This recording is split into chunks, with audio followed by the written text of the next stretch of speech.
கர்த்தருடைய பரிசுத்த நாமத்துக்கு ஸ்தோத்திரம். இந்த நாள்லையும் நாம் செய்திக்கு போவதற்கு முன்பாக ஒரு பாடலை பாடி நாம் செய்திக்குள் கடந்து போகலாம். இயேசு என் பரிகாரி, இன்ப இயேசு என் பரிகாரி, என் ஜீவிய நாட்கள் எல்லாம் இன்ப ராஜா என் பரிகாரி. இந்த பாடலை நாம் கரங்களை தட்டி பாடுவோம். இயேசு என் பரிகாரி, இன்ப இயேசு என் பரிகாரி, என் ஜீவிய நாட்கள் எல்லாம் இன்ப ராஜா என் பரிகாரி, என் ஜீவிய நாட்கள் எல்லாம் இன்ப ராஜா என் பரிகாரி. என்ன துன்பங்கள் வந்தாலும், என்ன வாதைகள் நீந்தாலும், என்ன துன்பங்கள் வந்தாலும், என்ன வாதைகள் நீந்தாலும், என்ன கஷ்டங்கள் சொல்ந்தாலும் இன்ப ராஜா என் பரிகாரி. என்ன கஷ்டங்கள் சொல்ந்தாலும் இன்ப ராஜா என் பரிகாரி. இயேசு என் பரிகாரி, இன்ப இயேசு என் பரிகாரி, என் ஜீவிய நாட்கள் எல்லாம் இன்ப ராஜா என் பரிகாரி, என் ஜீவிய நாட்கள் எல்லாம் இன்ப ராஜா என் பரிகாரி. சாத்தான் என்னை எதிர்த்தாலும், சத்ரு என்னை தொடர்ந்தாலும், சாத்தான் என்னை எதிர்த்தாலும், சத்ரு என்னை தொடர்ந்தாலும், சஞ்சலங்கள் வந்த போதும் இன்ப ராஜா என் பரிகாரி, சஞ்சலங்கள் வந்த போதும் இன்ப ராஜா என் பரிகாரி. இயேசு என் பரிகாரி, இன்ப இயேசு என் பரிகாரி, என் ஜீவிய நாட்கள் எல்லாம் இன்ப ராஜா என் பரிகாரி, என் ஜீவிய நாட்கள் எல்லாம் இன்ப ராஜா என் பரிகாரி. மன கஷ்டங்கள் வந்தாலும்,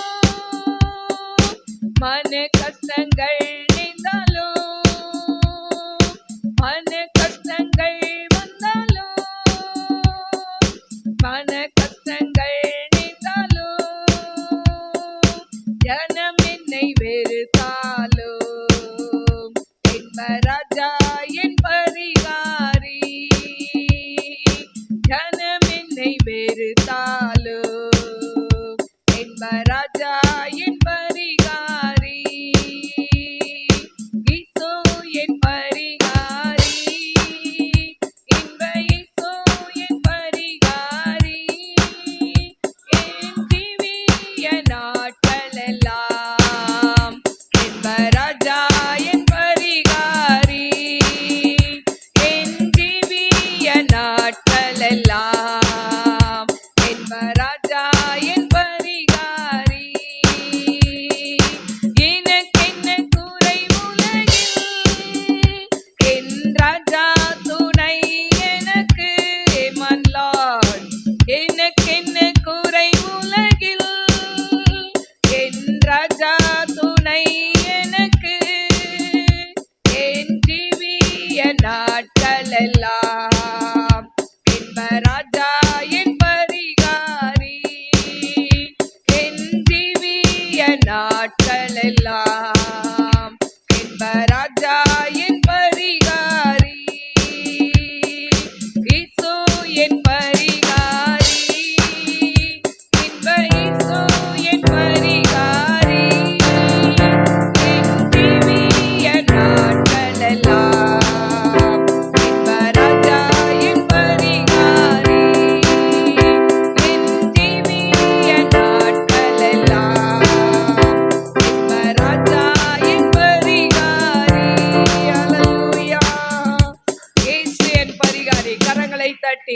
என்ன துன்பங்கள் வந்தாலும், என்ன வாதைகள் வந்தாலும், என்ன கஷ்டங்கள் சூழ்ந்தாலும் ஏசு நம் பரிகாரியாய் இருக்கிறார். ஹல்லேலூயா.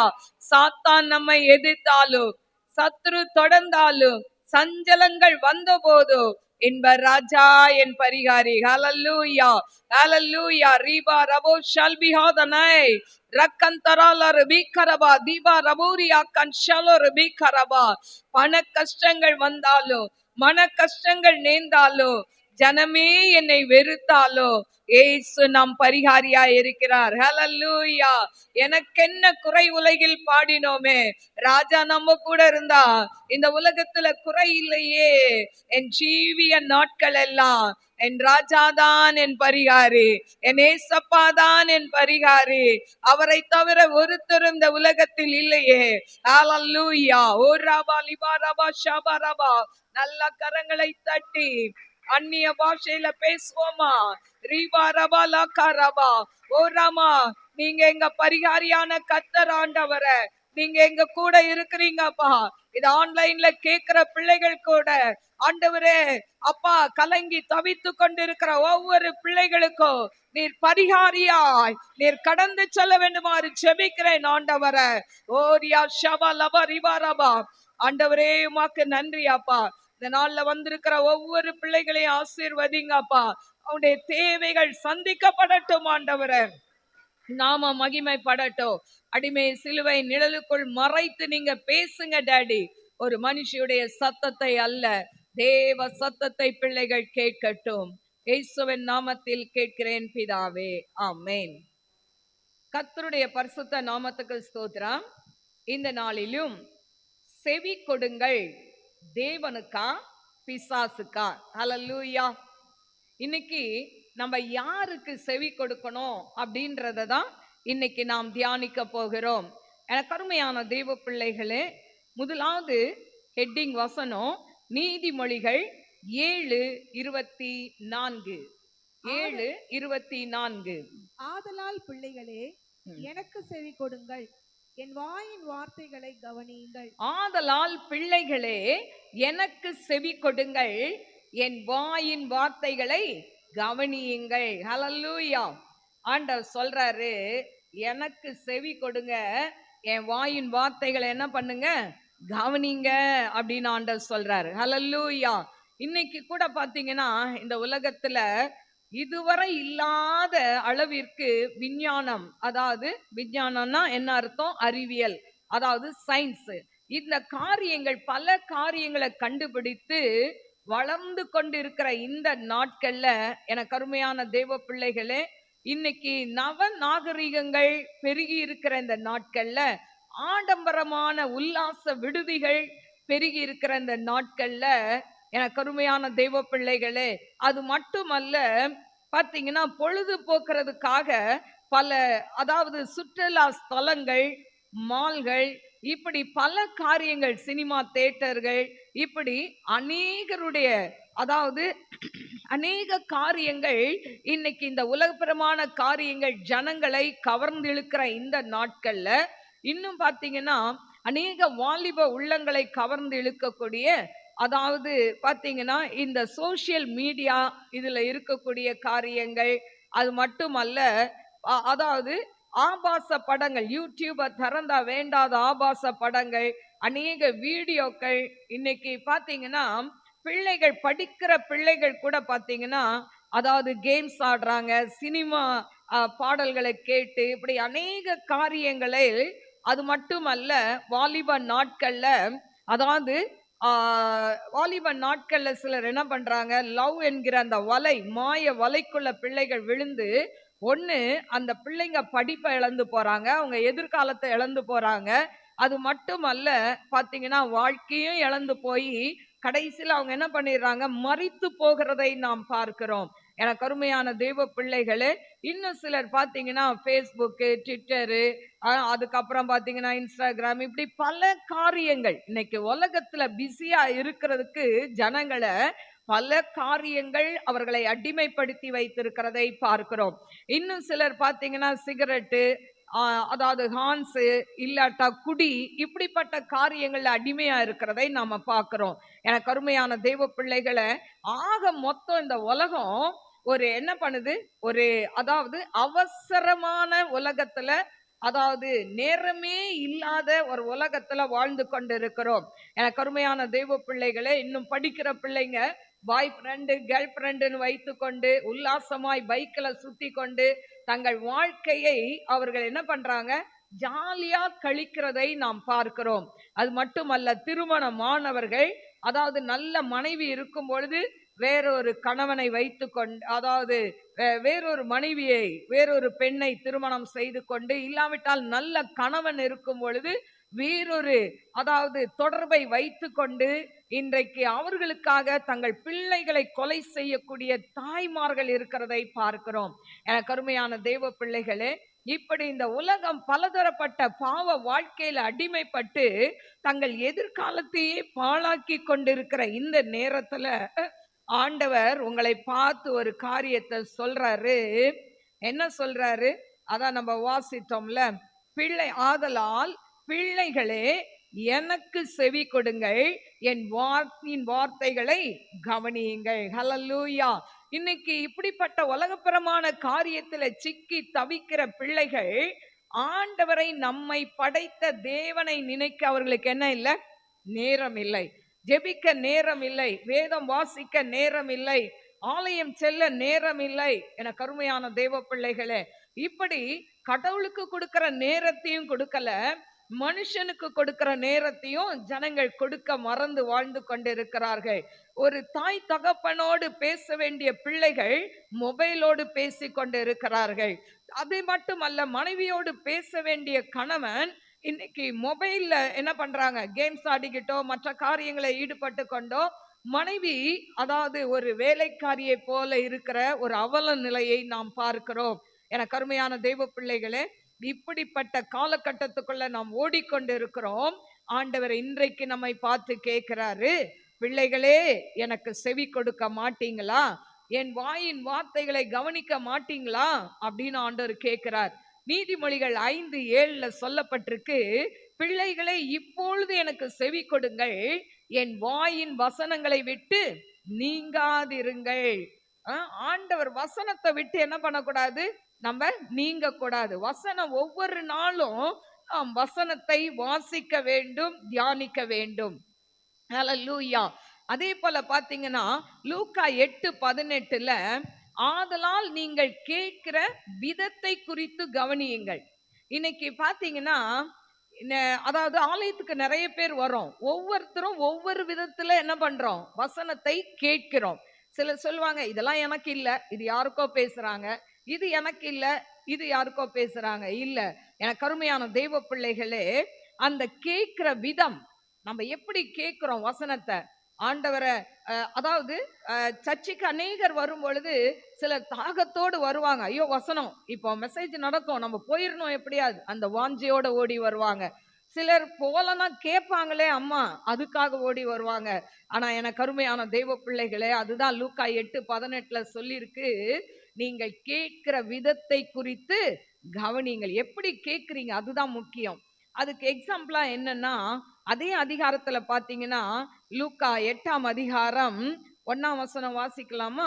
பின்பு அவர் பட்டணங்கள் தோறும் கிராமங்கள் தோறும் பிரயாணம் பண்ணி தேவனுடைய ராஜ்யத்துக்குரிய நற்செய்திகளை கூறி பிரசங்கித்து வந்தார்.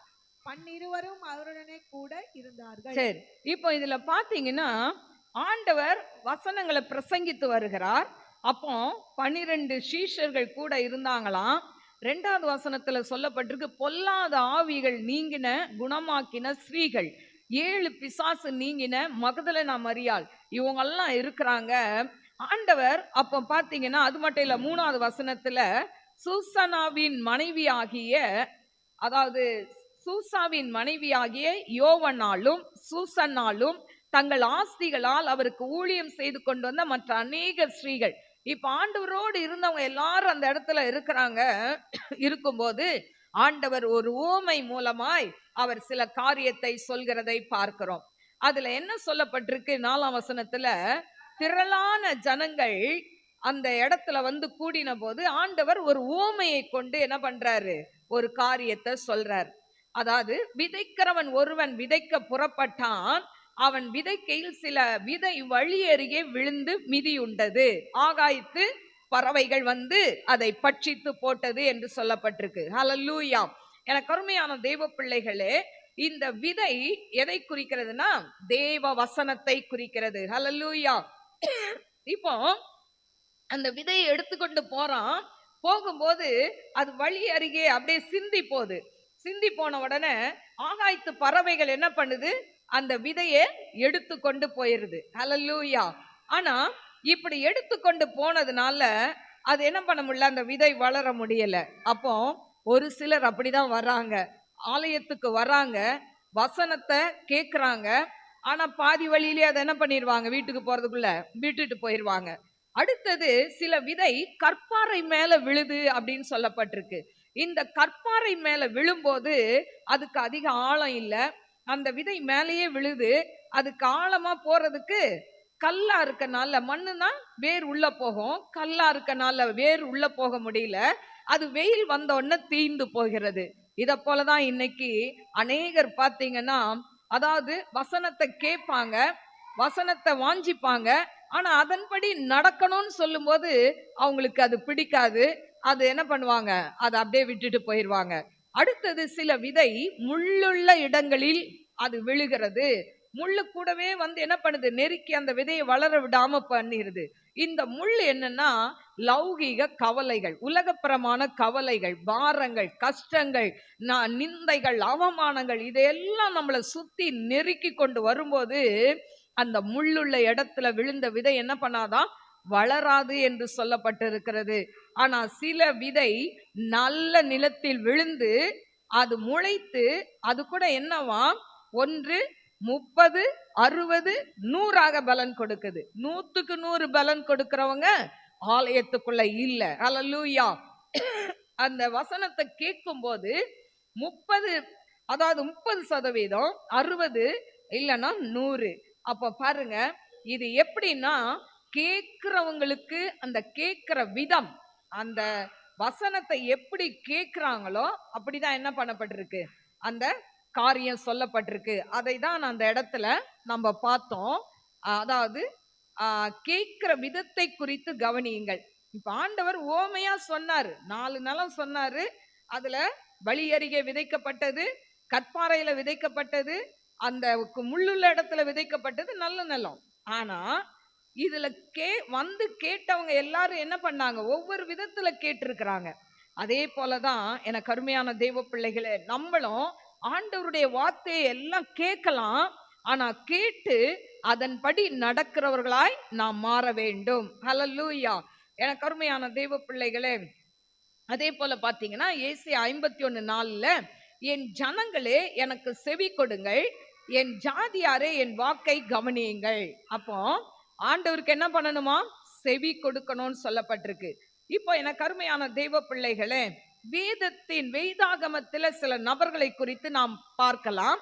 யாரெல்லாம் ஆண்டவருக்கு செவி கொடுத்தாங்க, யாரெல்லாம் செவி கொடுக்கல அப்படின்னு சொல்லி பார்த்தோம்னா, முதலாவது ஆதாம் ஏவாள், இவர்கள் ஆண்டவருக்கு செவி கொடுத்தாங்களா அப்படின்னு பார்த்தா பாருங்க, ஆண்டவருடைய வார்த்தை என்ன வார்த்தை, ஆதியாம் 2:16-17 வாசிப்போமா. தேவனாகிய கர்த்தர் மனுஷனை நோக்கி, நீ தோட்டத்தில் உள்ள சகல விருட்சத்தின் கனியை புசிக்கவே புசிக்கலாம், ஆனாலும் நன்மை தீமை அறியத்தக்க விருட்சத்தின் கனியை புசிக்க வேண்டாம், அதை நீ புசிக்கும் நாளில் சாகவே சாவாய் என்று கட்டளையிட்டார். ஆண்டவர் ஒரு கட்டளை, ஒரு வார்த்தையை கொடுக்கிறார். ஹல்லேலூயா. ஆதாம் ஏவாளுக்கு, அதாவது ஏதேன் தோட்டத்தை உண்டாக்கி அதுல நிறைய கனிகள்லாம் மரங்கள்லாம் இருக்கு, ஆனா அதுல நன்மை தீமை அறியத்தக்க மரமும் இருக்கு. அப்படி இருக்கும்போது பாத்தீங்கன்னா ஆண்டவர் சொல்றாரு, இந்த கனி நன்மை தீமை அறியத்தக்க விருட்சத்தின் கனியை மாத்திரம் புசிக்க வேண்டாம், புசிக்கிற நாளில் சாகவே சாவீர்கள் என்று சொல்லி ஆண்டவர் ஒரு கட்டளையை கொடுக்கிறார்.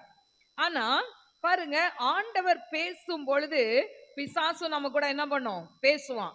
இப்போ பிசாசு என்ன சொல்லுது, ஆதியாகமம் 3:1, தேவனாகிய கர்த்தர் உண்டாக்கின சகல காட்டு ஜீவன்களை பார்க்கிலும் சர்ப்பமானது தந்திரமுள்ளதா இருந்தது. அது ஸ்திரீயை நோக்கி, நீங்கள் தோட்டத்தில் உள்ள சகல விருட்சங்களின் கனியையும் புசிக்க வேண்டாம் என்று தேவன் சொன்னது உண்டோ என்றது. ஹல்லேலூயா. எனக்கு அருமையான தேவ பிள்ளைகளே, பாருங்க, பிசாசு எப்பவும் நம்ம கிட்ட வந்து கேட்கும் பொழுது நயவஞ்சகமாய் பேசுவான். அப்படியே என்ன அதாவது ஒண்ணுமே தெரியாத மாதிரி நம்ம கிட்ட கொஸ்டின். அவனுக்கு எல்லாமே தெரியும். ஆனா என்ன பண்ணான்? ஆண்டவர் சொன்னாரா அப்படின்னு அவன் கேட்கிறான். எனக்கு அருமையான தெய்வ பிள்ளைகளே, இப்படி கேட்ட உடனே பிசாசு பாருங்க திரும்ப என்ன சொல்றான்? 3ஆம் அதிகாரம் 4-5 வாசிப்போமா? அப்பொழுது சர்ப்பம் ஸ்திரியை நோக்கி, நீங்கள் சாகவே சாவதில்லை.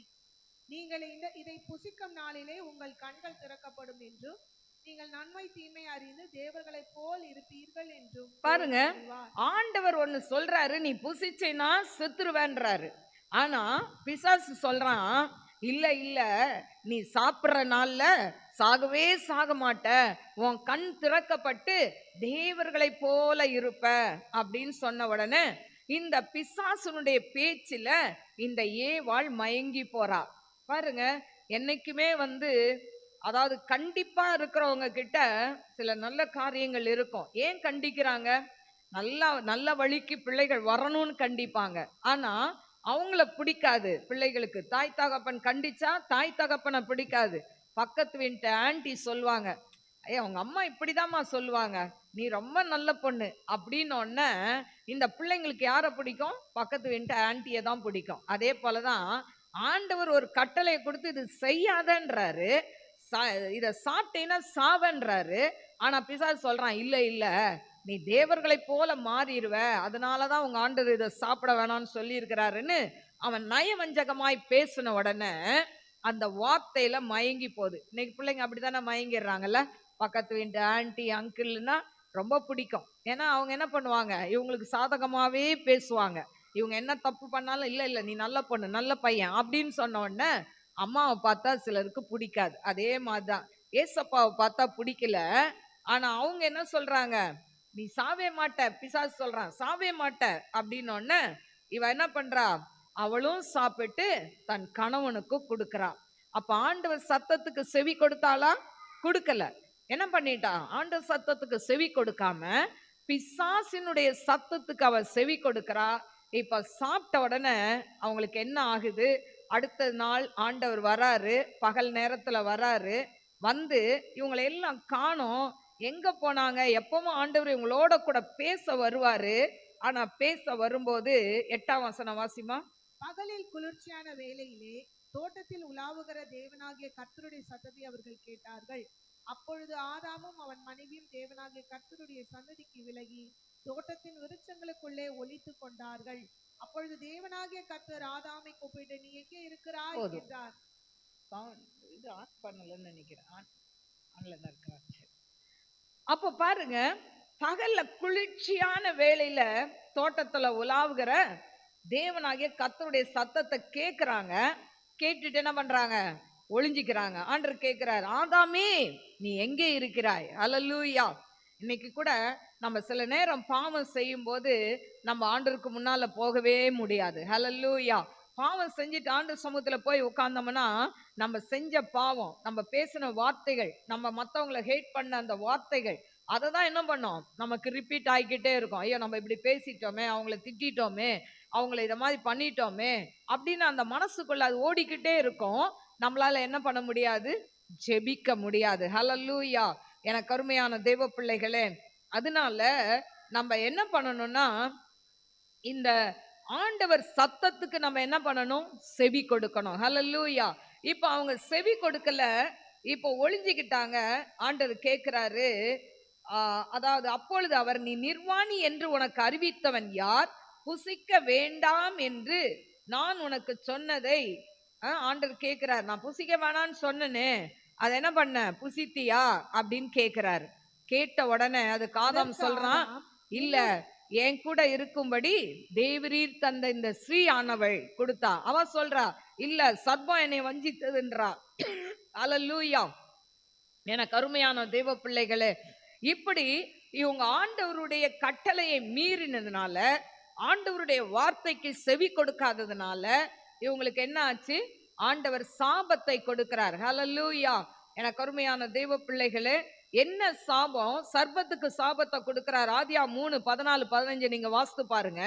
நீ உன் வயிற்றினால் நகர்ந்து உயிரோடு இருக்கும் நாளெல்லாம் மண்ணை தின்னுவ அப்படின்னு சாபம் கொடுக்கிறார். அடுத்தது பாருங்க, அந்த ஸ்திரீக்கு என்ன கொடுக்கிறாரு? நீ வேதனையோடு பிள்ளை பெறுவ, உன் புருஷன், அதாவது உன்னுடைய ஆசை உன் புருஷனை ஆண்டு, அதாவது அவன் உன் புருஷனை பற்றி இருக்கும், உன் ஆசை உன் புருஷனை பற்றி இருக்கும், அவன் உன்னை ஆண்டு கொள்வான். ஹalleluya. அப்போ ஆண்டவர் எப்படி எல்லாம் பாருங்க சாபம் கொடுத்து, கடைசியில ஆதாமுக்கும் சாபத்தை கொடுத்து என்ன பண்ணிட்டாரு? அந்த ஜீவ விருட்சத்துக்கு போகிற வழியே சுடரொளி பட்டயத்தை வைத்து அடைத்துட்டார். நீ மண்ணுல இருந்து எடுக்கப்பட்ட மண்ணுக்கே திரும்பன்னு சொல்லி அவங்களுக்கு தோல் ஆடையை கொடுத்து என்ன பண்ணிட்டாரு? பூமிக்கு அனுப்பிட்டார். நீ நெற்றி வேர்வை நிலத்துல சிந்தி நீ கஷ்டப்பட்டு சம்பாதின்னு ஆதாம அனுப்பி விட்டுட்டாரு. ஹalleluya. எனக்கு அருமையான தேவ பிள்ளைகளே, தேவ சத்தத்துக்கு செவி கொடுத்தால் நம்ம என்ன பண்ணுவோம்? கர்த்தர் நம்மளை ஆசீர்வதிப்பார்.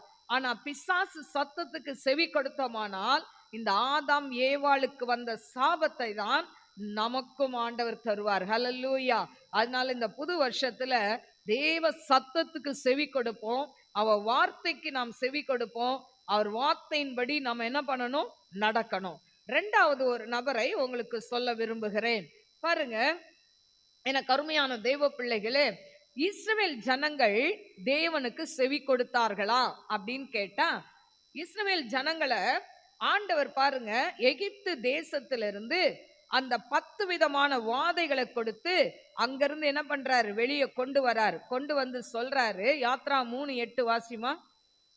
யாத்ராகமம் 3:8. அவர்களை எகிப்தியரின் கைக்கு விடுதலையாக்கவும் அவர்களை அந்த தேசத்திலிருந்து நீக்கி கானானியரும் ஏத்தியரும் எமோரியரும் பெரிசியரும் ஏவியரும் எபூசியரும் இருக்கிற இடமாகிய பாலும் தேனும் ஓடுகிற நலமும் விசாலமுமான தேசத்தில் கொண்டு போய் சேர்க்கவும் இறங்கினேன்.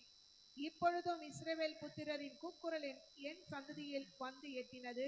எகிப்தியர் அவர்களை ஒடுக்குகிற ஒடுக்குதலையும் கண்டேன். சரி, இப்போ 8ஆம் வசனத்துல பாலும் தேனும் ஓடுகிற நலமும் விசாலமான தேசத்தில் கொண்டு போய் சேர்க்கவும் இறங்கினேன் அப்படின்னு சொல்றாரு. அப்போ ஆண்டவர் என்ன வாக்கு கொடுக்கிறாரு? அவங்களை எகிப்து அடிமைத்தனத்திலிருந்து வெளியே கொண்டு வந்து பாலும் தேனும் ஓடுகிற கானான் தேசத்தை கொடுப்பேன்னு சொல்லி வாக்கு பண்றாரு. 10 விதமான வாதைகளோடு வெளியில கடந்து வராங்க. இவங்க வரும்போது செங்கடல் வருது, பின்னால பார்வோன் சேனை வருது. ஆனா செங்கடலை ஆண்டவர் என்ன பண்றார்? 2ஆய் பிளக்கிறார். பார்வோன் சேனை பின்னால வருது. ஆனா எங்க 2ஆய் பிளந்தாரோ அதே செங்கடலை திரும்பவும் அவர் மூடி போடுகிறார். பார்வோன் சேனை செங்கடலில் அழிந்து போகிறதை நாம் பார்க்கிறோம். என கருமையான தேவ பிள்ளைகளே, இப்படி ஆண்டவர் மாறாவின் தண்ணீரை மதுரமாய் மாற்றினார். தண்ணி இல்லைன்னு கேட்கும் போது தண்ணி கொடுத்தார், எல்லாவற்றையும் கொடுத்தார். ஆனா இவங்க என்ன பண்றாங்க? இந்த மோசே 10 கட்டளையை பெற்றுக்கொள்வதற்காக சீனாய் மலையில ஏறி போய் 10 கட்டளையை பெற்றுக்கொள்ள போகும்போது இவங்க என்ன பேசிக்கிறாங்க? யாத்ரா 32:1. மோசே மலையிலிருந்து இறங்கி வர தாமதிக்கிறதை ஜனங்கள் கண்டபோது அவர்கள் ஆரோனிடத்தில் கூட்டம் கூடி அவனை நோக்கி, எகிப்து தேசத்திலிருந்து எங்களை அழைத்து கொண்டு வந்த அந்த மோசேக்கு என்ன சம்பவித்ததோ அறியோம். அதலால் நீர் எழுந்து எங்களுக்கு முன் செல்லும் தெய்வங்களை எங்களுக்காக உண்டு பண்ணும் என்றார்கள். பாருங்க, எனக்கு அருமையான தெய்வ பிள்ளைகளே, இப்போ மோசேக்கு என்ன நடந்ததுன்னு தெரியல, எங்களுக்கு இப்போ ஒரு தெய்வம் வேணும். ஹalleluya. எனக்கு அருமையான தெய்வ பிள்ளைகளே, ஆண்டவர் எத்தனை நன்மைகளை செய்திருக்கிறார். ஆண்டவர் எவ்வளவு அற்புதங்களை கண்ணார பார்த்திருக்கிறாங்க. ஆனா பார்த்திருந்தோம், இப்போ மோசைக்கு என்ன நடந்ததோ, அவங்க மேல போனா வரலையே, இவ்வளவு நாள் ஆச்சே, செத்துட்டானோ என்னவோ நினைச்சு எங்களுக்கு இப்போ ஒரு தெய்வம் வேணும். அப்போ கேட்ட உடனே இந்த ஆரோன் என்ன பண்றாரு? உங்க நகையெல்லாம் கொடுங்கன்னு சொல்லி போட்டு அதுல ஒரு கன்றுக்குட்டியை செய்து இதுதான் உங்களை நடத்தின தெய்வம் என்று வணங்க வைக்கிறான். ஹalleluya. எனக்கு அருமையான தெய்வ பிள்ளைகளே, விக்கிரக ஆராதனை கர்த்தருக்கு அருவருப்பான ஒன்று. ஆனா இவன் அந்த கன்றுக்குட்டியை வச்சு இதுதான் தெய்வம் சொன்ன உடனே எல்லாரும் அது முன்னால நடனம் ஆடுறாங்க. ஆண்டவர் சொல்றாரு, பாரு இந்த ஜனங்கள் என்ன செஞ்சுட்டு இருக்கிறாங்க பாரு, உன் ஜனங்கள்னு சொல்றாரு அந்த இடத்துல. வாசிப்போமா? 7ஆம் வசனம் வாசிமா. அப்பொழுது கர்த்தர் மோசேயை நோக்கி, நீ இறங்கி போ, எகிப்து தேசத்திலிருந்து நீ நடத்தி கொண்டு வந்த உன் ஜனங்கள் தங்களை கெடுத்து கொண்டார்கள். ஆண்டவர் என்ன சொல்றாரு? உன் ஜனங்கள் தங்களை கெடுத்து கொண்டார்கள். அவர் ஜனங்கள் தானே எல்லாருமே. ஆனா அவருக்கு அவ்வளோ கோபம் வருது. உன் ஜனங்கள் தங்களை கெடுத்து கொண்டார்கள். இவங்க எப்படிப்பட்டவங்களா? கர்த்தர் மோசேயை நோக்கி, இந்த ஜனங்களை பார்த்தேன், இவர்கள் வணங்கா கழுத்துள்ள ஜனங்கள். அல்லேலூயா. எவ்வளோ நன்மையை பெற்று கூட இவங்க நன்றி கெட்டு போய் இருக்கிறாங்க. இவங்க வணங்கா கழுத்துள்ள ஜனங்கள். அதனால என் கோபம் இவர்கள் மேல மூழுறதுக்கு நீ என்னை விட்டுரு, இவங்களை நான் அழிச்சிருவேன், உன்னை பெரிய ஜாதி ஆக்குவேன் ஆண்டவர் சொல்றாரு. ஹல்லேலூயா. எனக்கு அருமையான தெய்வ பிள்ளைகளே, பாருங்க, ஆண்டவர் எத்தனை நன்மைகளை செய்து கொண்டு கூட்டிட்டு வந்தார். இன்னைக்கு உங்க வாழ்க்கையில என் வாழ்க்கையிலும் திரும்பி பார்த்தா ஆண்டவர் எத்தனை விதமான நன்மைகளை செய்கிறார். அந்த நன்மைகளை நினைச்சா ஆண்டவரை விட்டு நம்ம ஒரு நாள் என்ன பண்ண முடியாது? தூர போகவே முடியாது. அவர் சத்தத்துக்கு செவி கொடுக்காம இருக்கவே முடியாது. ஹல்லேலூயா.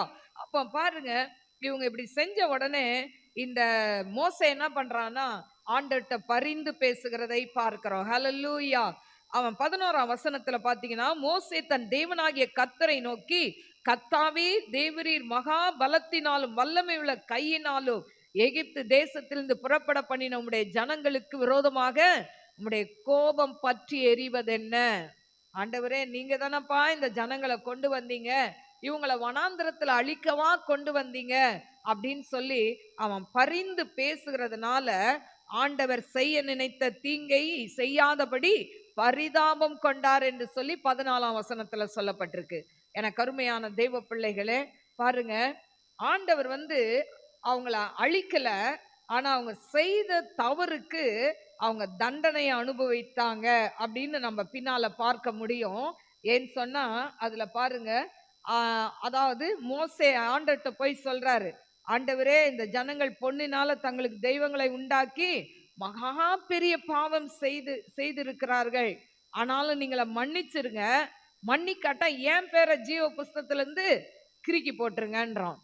ஆண்டவர் சொல்றாரு, இல்ல இல்ல, எவன் தப்பு செய்தானோ அவன் பேரை நான் கிறுக்கி போடுவேன் அப்படின்னு சொல்லிட்டு 35ஆம் வசனத்துல சொல்றாரு, ஆரோன் செய்த கன்றுக்குட்டியை ஜனங்கள் செய்வித்ததின் நிமித்தம் கர்த்தர் அவர்களை உபாதித்தார். அல்லேலூயா. அப்ப பாவத்தின் சம்பளம் மரணம். பாவம் செஞ்சா பாவத்தை ஆண்டவர் மன்னிப்பாரு, ஆனா அதுக்குரிய தண்டனையும் கொடுப்பாரு. அல்லேலூயா. தெரியாம ஆண்டவரை அறியாம செய்த காலத்துல ஆண்டவர் மன்னிச்சு விட்டுருவாரு. ஆனா ஆண்டவரை அறிந்து சத்தியத்தை அறிந்து மறுபடியும் தவறு செய்யும் போது அந்த தவறுக்கு தண்டனை நிச்சயமாய் உண்டு என்பதை நாம் மறந்து போக கூடாது. ஹல்லேலூயா. அதனால ஆண்டவர் அதாவது நம்ம வாழ்க்கையில வர பிரச்சனைகள் மத்தியில அந்த பிரச்சனையை பார்த்து, ஏன் ஆண்டவரே எனக்கு பிரச்சனைன்னு கேட்காம, அது மத்தியில தேவன் செய்த நன்மைகளை எண்ணி ஆண்டவரை நாம் துதிக்க வேண்டும். ஹல்லேலூயா. ஆண்டவரே, எனக்கு நல்ல சுகத்தை கொடுத்தீங்களே, பலத்தை கொடுத்தீங்களே. இன்னைக்கு எத்தனை பேர் உடம்பு முடியாம ஹாஸ்பிட்டல்ல இருக்காங்கல்ல. நம்ம எவ்வளோ பலவீனமா இருந்தாலும் ஆண்டவர் நம்மளை பலப்படுத்தி நிக்க வைத்து நடக்க வைத்து நம் வேலைகளை செய்ய வைக்கிறாரு. அது எவ்வளோ கிருபை. ஹல்லேலூயா. எனக்கு அருமையான தேவ பிள்ளைகளே, சுகர் பேஷண்ட் பாத்தீங்கன்னா கிட்னி ஃபெயிலியர் ஆயிட்டா அந்த டயாலிசிஸ் பண்றது எவ்வளவு ஒரு கொடுமையான ஒரு காரியம் இல்ல. தண்ணி அளந்து குடிக்கணும், இவ்வளவுதான் குடிக்கணும், அதுக்கு மேல குடிக்க கூடாது. எவ்வளவு ஒரு அதாவது அதெல்லாம் நினைக்கும் போது இன்னைக்கு நம்ம நினைச்ச நேரம் தண்ணி குடிக்கிறோமே, அளவில்லாம குடிக்கிறோமே, அதுக்கெல்லாம் ஆண்டவர் கிருபை கொடுத்திருக்கிறாரு. நல்ல ஹார்ட்டை கொடுத்திருக்கிறாரு, நல்ல கண்களை கொடுத்திருக்கிறாரு, கை கால்களை கொடுத்திருக்கிறாரு, பலவீனம் இருந்தாலும் எழுந்து நடக்க வைக்கிறாரு. அந்த தேவனுக்கு நாம் என்ன செய்ய வேண்டும்? நன்றி சொல்ல வேண்டும். ஹல்லேலூயா. அதுக்கு மாறாக, ஏன் ஆண்டவரே என் குடும்பத்துல இந்த பிரச்சனை, ஏன் இந்த போராட்டம் அப்படின்னு சொல்லி நம்ம என்ன பண்ணக்கூடாது? ஆண்டவரை நிந்திக்க கூடாது. அவர் சத்தத்துக்கு நாம் கீழ்ப்படிய வேண்டும். மூன்றாவது ஒரு காரியத்தை நான் உங்கள் மத்தியில் சொல்ல விரும்புகிறேன். முதலாவது சொன்ன ஆதாம் ஏவாள் அவங்க ஆண்டவருக்கு செவி கொடுக்காம பிசாசுக்கு செவி கொடுத்தாங்க. அவங்க என்ன பண்ணாங்க? சாபத்தை பெற்றுக்கொண்டாங்க. அதே போல இரண்டாவது, இஸ்ரவேல் ஜனங்கள் கானான் தேசத்துக்குள்ள கொண்டு போவேன்னு சொல்றாரு. இவங்க ஆண்டவருக்கு பிரியம் இல்லாமல் இருந்ததுனால இவங்க வழியில நிறைய பேர் என்ன பண்ணிட்டாங்க, கானானுக்குள்ள போக முடியாம வழியிலே மரித்தார்கள். ஹல்லேலூயா. அடுத்தது மூன்றாவது ஒரு காரியம், எனக்கு அருமையான தேவ பிள்ளைகளே, அதாவது இஸ்ரவேல் ஜனங்கள் மறுபடியும் ஆண்டவருக்கு செவி கொடுக்கல. எப்போ? எரிகோ கோட்டை தகர்க்கும் போது தேவன் ஒரு கட்டளையை கொடுக்கிறார். வாசிப்போமா? யோசுவா 6ஆம் அதிகாரம் 18, 19. யோசுவா. சாபத்தீடானதில் ஏதாகிலும் எடுத்துக் கொள்ளுகிறதுனாலே நீங்கள் சாபத்தீடாகாதபடிக்கும் இஸ்ரவேல் பாளையத்தை சாபத்தீடாக்கி அதை கலங்க பண்ணாதபடிக்கும் நீங்கள் சாபத்தீடானதற்கு மாத்திரம் எச்சரிக்கையாயிருங்கள். இப்ப ஆண்டவர் ஒரு கட்டளையை கொடுக்கிறார். அதுதான் சொன்னாரு, பிள்ளைகளே எனக்கு செவி கொடுங்கள், என் வாயின் வார்த்தைகளை கவனியுங்கள். அப்ப ஆண்டவர் ஒரு கட்டளையை கொடுக்கிறாருன்னா அதை நம்ம என்ன பண்ணணும்? மதிக்கணும். ஒரு நாளும் மறந்து போக கூடாது. அப்போ யோசுவா மூலமாய் தேவன் இஸ்ரவேல் ஜனங்களோட பேசுறாரு. என்ன பேசுறாரு? சாபத்தீடானதை எடுத்து உள்ள வைக்காத, நீ அந்த எரிகோ கோட்டைய ஃபுல்லா தரை மட்டும் அழிச்சிடணும். அந்த அதாவது அந்த அந்த இடத்துல பாத்தீங்கன்னா அந்த ராகாப் என்கிற வேசி இவங்க அந்த நாட்டை பத்தி வேவு பார்க்கும் போது 2 பேரை காப்பாத்தினான். அதனால அவள் வீட்டையும் அவ வீட்டுக்குள்ள இருக்கிறவங்களையும் தவிர எல்லாத்தையும் அழிச்சிடணும்னு சொல்றார். அல்ல நேர்த்தியானது, அதாவது சகல வெள்ளியும் பொண்ணும் வெண்கலத்தினால் இரும்பினாலும் செய்யப்பட்ட பாத்திரம் கர்த்தருக்கு பரிசுத்தமானவைகள், அவைகள் கர்த்தரின் பொக்கிஷத்துல சேரும்னு சொல்றார். மீதியெல்லாம் அழிச்சிடணும்னு சொல்றார். இப்ப அழிக்கணும்னு சொல்லும் போது பாத்தீங்கன்னா இந்த இடத்துல இவங்க என்ன பண்றாங்க? இதுல நேர்த்தி, அதாவது கொள்ளையில சில காரியத்தை என்ன பண்ணிட்டாங்க? ஒளிச்சு வச்சிருக்கிறாங்க. ஹல்லேலூயா. என கருமையான தேவ பிள்ளைகளே, இப்ப அடுத்த அதிகாரத்துல அவங்க போகும்போது அவங்க ஆயி பட்டணத்து மேல போர் செய்ய போறாங்க. ஆயி ஒரு சின்ன பட்டணம், 2000 3000 போனாலே என்ன பண்ணிடலாம்? அவங்கள தோற்கடிச்சிடலாம். ஏன்னா ஒரு பெரிய எரிகோ கோட்டையே ஆண்டவர் என்ன பண்ணாரு?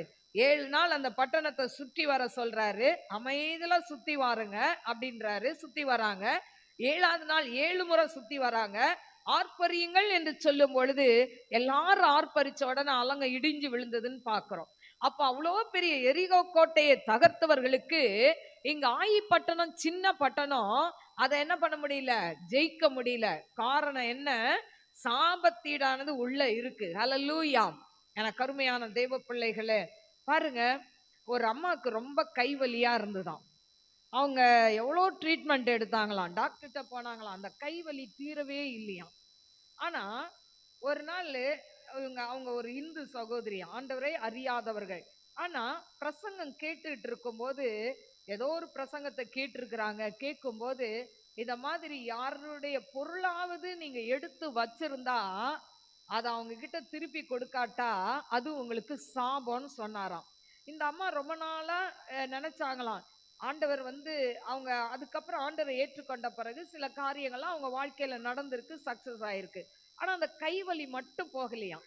அப்போ ஏன் ஆண்டவரே இதை மட்டும் நீங்க சுகப்படுத்தல அப்படின்னு சொல்லி இது பண்ணும்போது ஒரு மெசேஜ் மூலமா ஆவியானவர் அவங்களோட பேசுறாரு. அந்த சத்தத்தை அவங்க கேட்கிறாங்க. அதான் சொன்னேன், பிள்ளைகளே என் வார்த்தைக்கு செவி கொடுங்கள். அப்போ அந்த வார்த்தை கேட்டுக்கொண்டே இருக்கும்போது அவங்க சொல்றாங்களாம், நீ அதாவது நம்ம மத்தவங்களுடைய பொருளை வீட்டுல வைத்திருந்தா அது சாபம், அதை நீங்க கொடுத்துட்டீங்கன்னா உங்களுக்கு என்ன ஆகும்? சாபம் போயிடும் சொன்னோன்னே இந்த அம்மா சந்தோஷமா என்ன பண்றாங்க? ரொம்ப நாளைக்கு முன்னால ஒரு ரோட்ல ஒரு நகை கீழே விழுந்துருச்சான். யாரோ தவறி என்ன பண்ணிட்டாங்க? போட்டுட்டு போகும்போது தவறி கீழே விழுந்திருக்கு. இவங்க கையில அது கிடைச்சிருக்கு. ஆனா அந்த கிராமத்துல இருந்த அந்த சகோதரி இவங்க கிட்டயும் கேட்டிருக்காங்க, இந்த மாதிரி என் மகா ஒரு செயின் போட்டு போனாமா, காணோம், கீழே விழுந்துச்சா, நீ பாத்தியா அப்படின்னா, இல்லவே இல்லை எனக்கு தெரியாது. அப்போ அவங்க ஆண்டவரை அறியாமல் இருந்தாங்க, தெரியாதுன்னு சொல்லி மறைச்சிட்டாங்க. ஆனா எனக்கு அருமையான தேவ பிள்ளைகளே, பாருங்க, அந்த வார்த்தையை கேட்டப்போ அவங்க கீழ்ப்படிஞ்சு அந்த நகை யாருதான் அதை கொண்டு போய் அவங்கள தேடி பிடிச்சி அந்த நகையை கொடுத்தாங்களாம். கொடுத்த அடுத்த நாளே அவங்க கை சுகமாச்சான். ஹல்லேலூயா.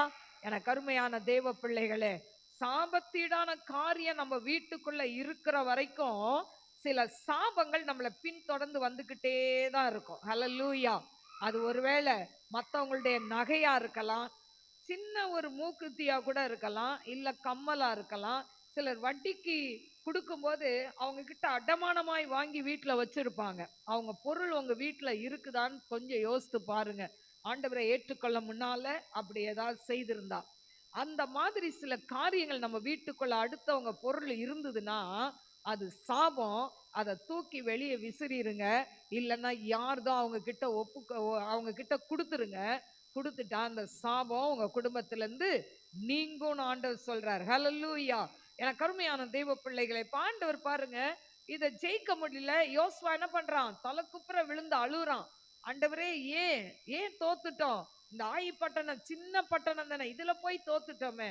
ஆண்டவர் சொல்றாரு, வாசிப்போமா அந்த வசனத்தை?